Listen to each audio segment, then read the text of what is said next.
In the world of Minecraft, there are components that can output power without needing power from another device. These components are called power components. And as of 1.19.50, there is 15 powering components, and you can see them all here. Inside of this video today, we're going to be doing some tests on all 15 components directly below me. However, we are going to be doing some characteristic reviews on about half of them. And that's only because a few of these are pretty complex for what they are. But do not worry, the components that I do not review on today's video will be in tomorrow's video.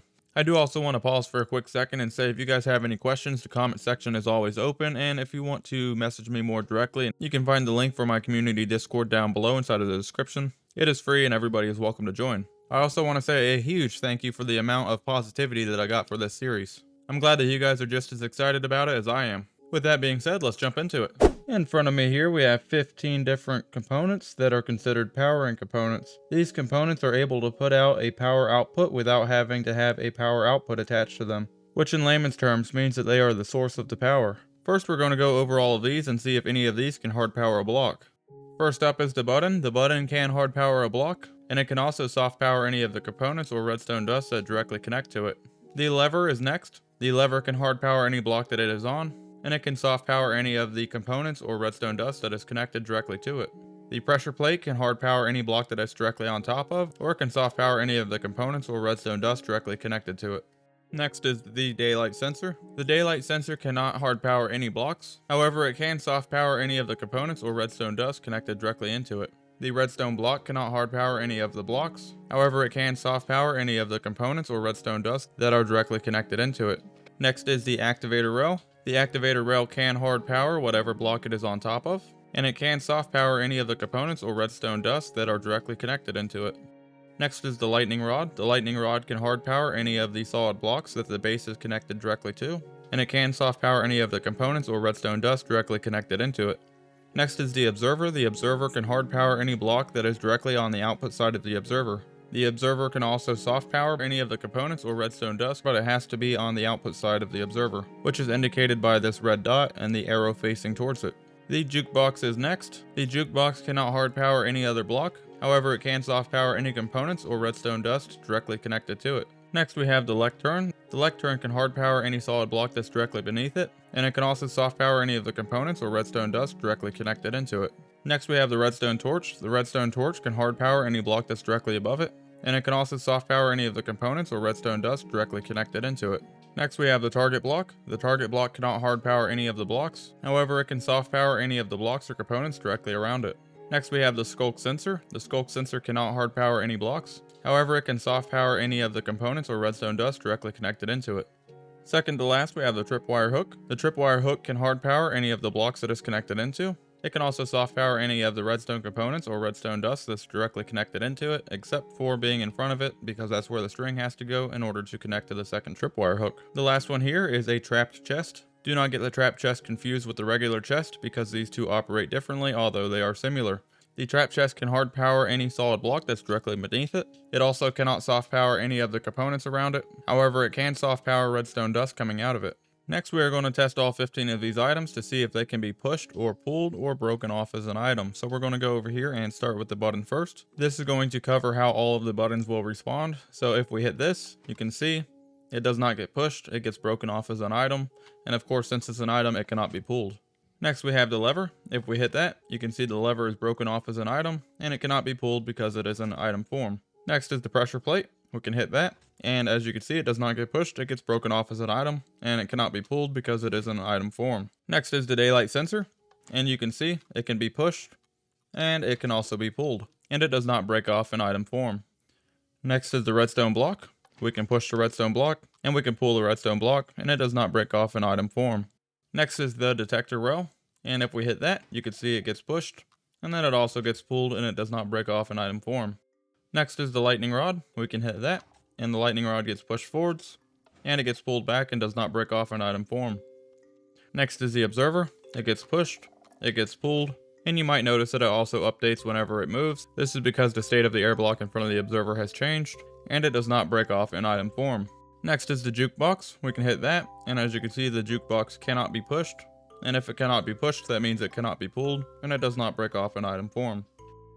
Next is the lectern. If I hit that, you can see it's pushed, and then if I hit that again, it will be pulled, and it does not break off in item form. You can use this function to cycle through trades on a librarian very quickly and easily. Next is the redstone torch. If we hit that, you can see the redstone torch cannot be pushed. It pops off as an item, which means that it cannot be pulled. Next is the target block. If I hit that, you can see that it is able to be pushed.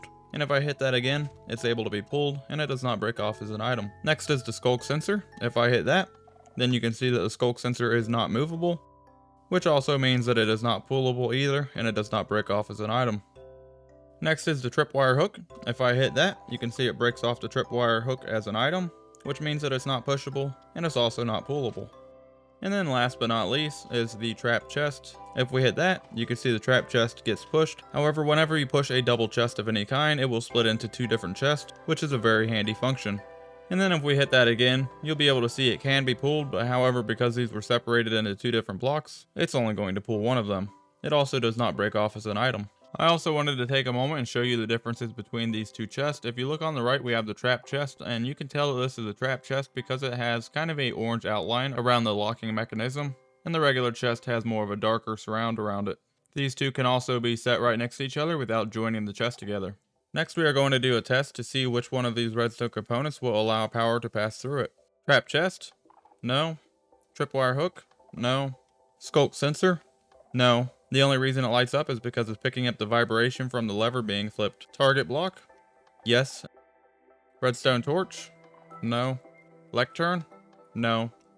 Jukebox? No. Observer? No. Lightning rod? No. Detector rail? No. Block of redstone? No, although it's constantly soft powering all of the redstone components and redstone dust that's adjacent to it. Daylight sensor? No. Pressure plate? No. Lever? No. And button? Absolutely not. So as you can see, the target block is the winner. The target block is the only one that could pass the redstone signal through it, which is one of the reasons why it is so amazing. Once you start building redstone and you start using it, then you'll see exactly what I mean. Next, we're going to see if any of these blocks allow light to go through them. Keep in mind, just because they allow light to go through them, they may not be considered a transparent block. The reason why it's important to know this is because if you have something like this piston here and you're wanting to use this inside of a trident killer that you want to have absolutely dark inside, kind of like a witch farm, then you might be surprised whenever you put down this piston and realize that it does not block light. Something as little as that can make your witch farm to where it, well, doesn't spawn any witches. So let's see how many of these blocks allow light to come through. We have the trap chest. Yes. The tripwire hook. Yes. The skulk sensor. Yes. The target block. No. The redstone torch? Yes. The lectern? Yes. The jukebox? No. The observer? No. The lightning rod?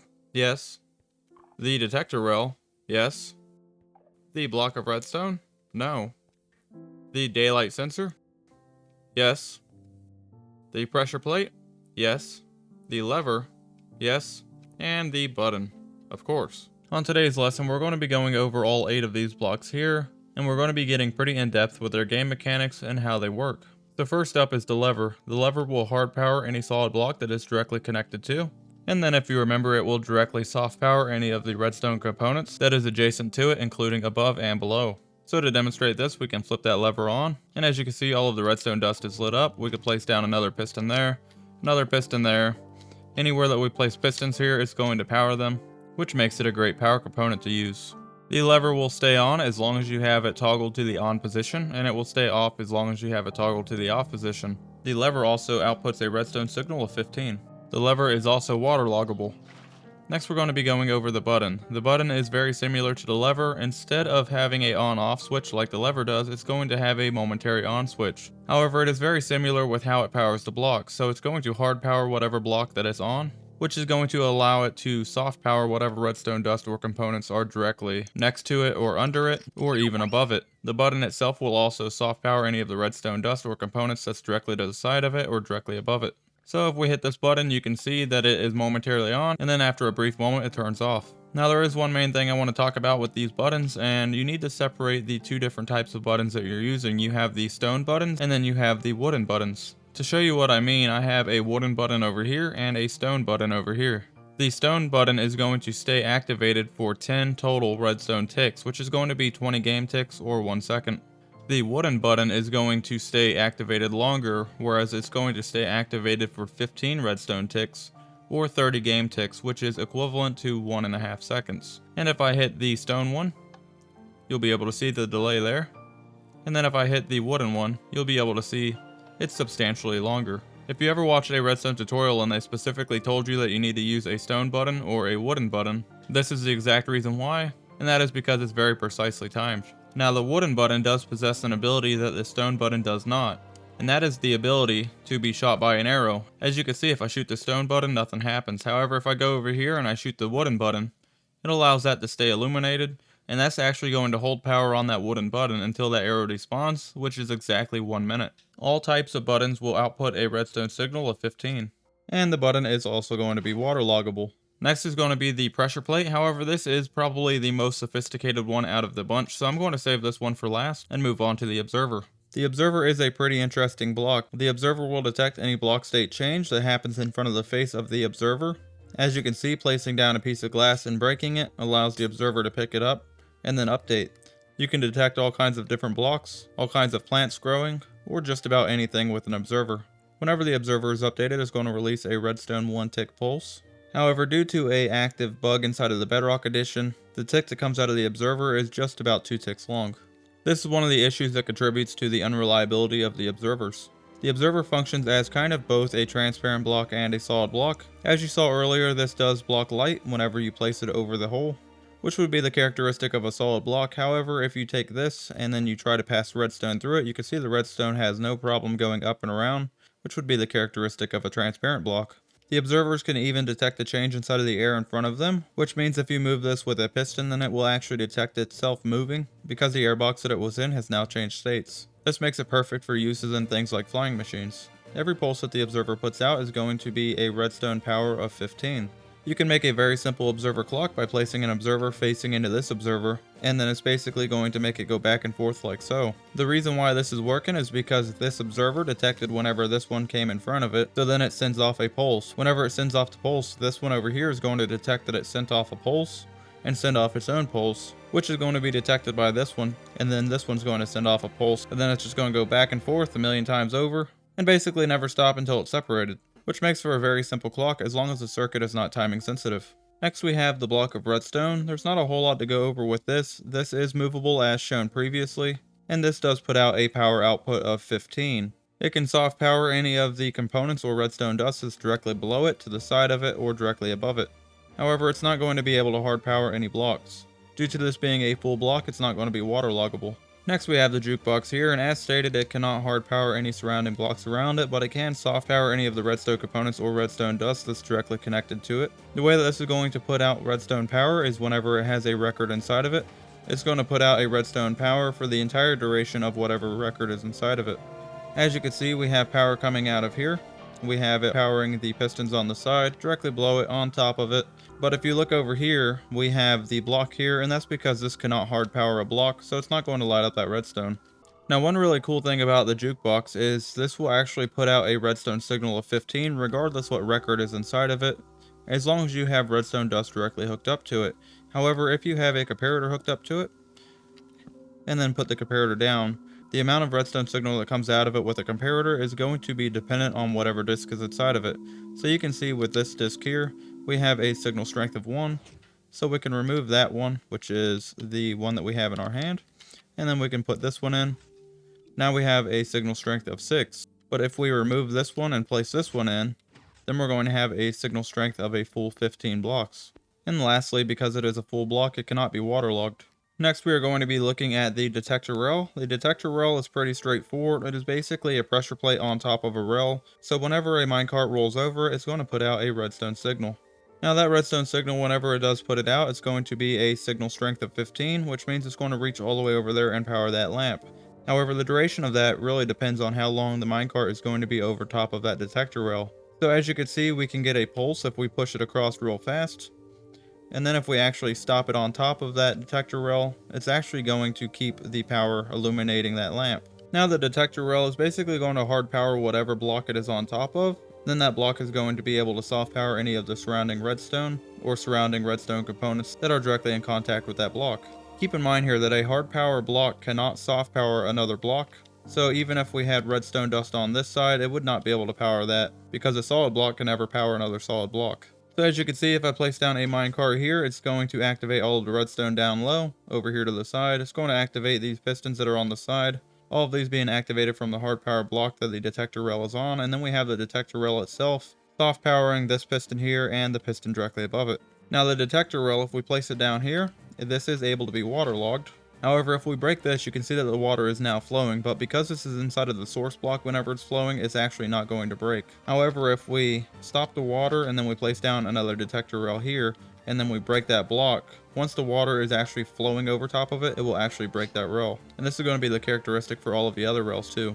Next we have the lightning rod. The lightning rod is a pretty cool piece of redstone equipment, and whenever this is struck by lightning, it can actually put out a redstone signal. Whenever it is struck by lightning, either it or the block that it is hard powering is going to put out a redstone signal of 15. So I have a command block over here where we can use this to summon a bolt of lightning, and you can see whenever it is struck by lightning, it's going to put out a redstone power signal of 15. Now one thing to note is the lightning rod will not divert any of the lightning coming from a channeling trident or from a command. The only reason why this is being struck by a command is because I have the command block specifically telling it to strike inside of this exact location. However, if these are put on top of a building, then it will actually keep lightning from striking it inside of a 64 by 64 block area that is centered on that lightning rod. The nice thing with these is, unlike in real life, you can actually have a lightning rod and you can have it way up here and it will still function the exact same way that it's supposed to. The lightning rod will hard power whatever solid block its base is stuck to, and then it's going to soft power any of the surrounding components or surrounding redstone. So if we summon another bolt of lightning, as you can see here, it's going to power those pistons along with the redstone dust. And in case you were wondering, yes, the lightning rod can indeed be waterlogged. Next we are moving on to the pressure plates. However, there's going to be 4 different types that we're going to be covering. First, we're going to be starting with the wooden pressure plate, and what I'm about to show you is going to apply for all of the other pressure plates. The way that the pressure plate powers all of the other blocks is very similar to a button, so it's going to hard power whatever solid block it's directly on top of, which is then going to soft power whatever redstone dust or components is directly to the side or directly below or above it. However, with the wooden pressure plate, we can throw an item on top of that, and it's going to be activated, and as you can see, we have all of the redstone and all of the pistons extended. The length of the redstone signal is directly dependent on how long the entity, or the player, or mob is on top of the pressure plate. And in case you're wondering, all of the pressure plates are going to be waterloggable as well. However, if you have flowing water that goes over it, it will actually not go over top of the pressure plate. This characteristic is the same for the button as well. However, with the lever does allow the water to flow by it. Now getting into the entity side of the pressure plates, this is where these things really shine, and where they're actually very separated as well. If we go over here to the wooden pressure plate, this pressure plate is going to have an entity thrown on top of it, and as you saw, it's going to be able to detect that entity and put out a redstone signal. Now this wooden pressure plate along with the stone pressure plate over here will put out a redstone signal of 15 when anything is pressing it. However, whenever you throw an entity on the stone pressure plate, it's not going to be able to pick up an actual entity that's floating on top of it like the wooden one. However, if you have a player or a mob that walks over it, it's going to be able to detect that. Unlike the wooden button and the stone button, there is no difference between the length of pulse that these guys put out. And once more, you can see what I mean here. This is the stone button, which is the 10 redstone tick, and then this is the wooden button, which is the 15 redstone tick. It's very subtle, but the wooden one is a half a second longer. Something that's really cool and handy about the wooden pressure plate is we can actually use this as a timer circuit. If you put a dropper above it and encase it to where none of the items are going to fall out, you can use arrows for a 1-minute timer, and then have the redstone circuit power this, and that's going to count down 1 minute because the despawn rate of an arrow is going to be 1 minute long. Furthermore, if you want a 5-minute timer, all you need to do is take an entity of any kind and put inside of there, and then power this dispenser again. And because the despawn rate of an item that's on the floor is going to be 5 minutes, you have yourself a very simple and easy to build 5-minute timer.